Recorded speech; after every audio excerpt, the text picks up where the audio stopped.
to do that. Maybe this means we'll never talk again until the end of time. Maybe not even then. I stare at the back of his head for a second longer and then I walk away. Harabaji's in the living room watching TV and eating ojingo off a plate. At least grandparents are dependable. Always where you think they'll be. Sitting on the couch, wearing a fishing vest with 100 pockets, even though you can't remember the last time you've ever actually seen them go fishing. A piece of dried squid between their teeth. At least that's my grandpa. I don't really know about anyone else's grandparents.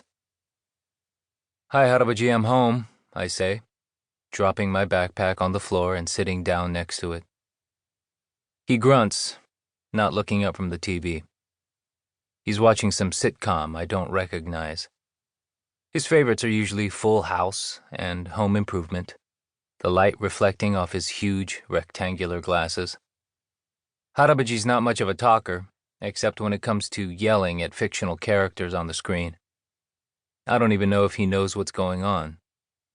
It's been 9 years since we immigrated to Los Angeles from Korea altogether, and I'm still not sure how much English he understands. He didn't want to come with us at first. To America, that is. He wanted to stay in Korea in the same house where he and my grandma had lived together for years, saying he wanted to die in the same room she did. But Appa said it would be the best thing for all of us, and that he wasn't going to leave his own father behind. He eventually convinced Harabaji to pack up his life and get on the plane with us, though I remember Harabaji being unhappy about it.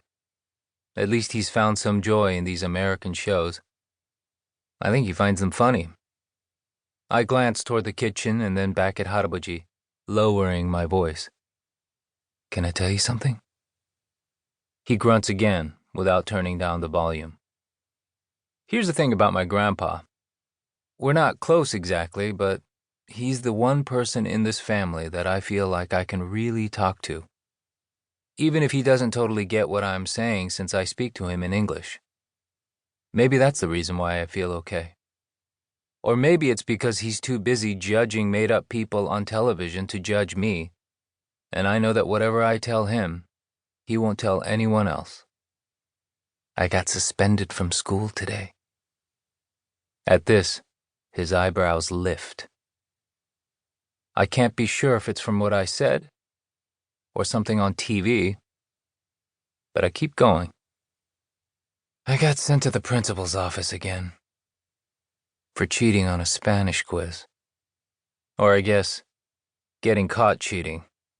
Again. Mr. Martins was so mad. I make a face, hearing his voice in my head. He always talks real slow, like he's speaking through a mouthful of chewing gum. He kept saying how he's seen me in his office more than any other sixth grader in the school, and how he can't even count how many times I've been caught cheating now. And then you know what he says? He says I should try to be more like Sarah. Says that when she was in middle school, she was a model student. How could the Park siblings be this different? She probably makes your parents so proud. And you? Well, they'll be so disappointed in you, won't they? I scoff, but I can feel my shoulders slumping. Mr. Martins doesn't need to tell me what a disappointment I am to my parents. I already know that.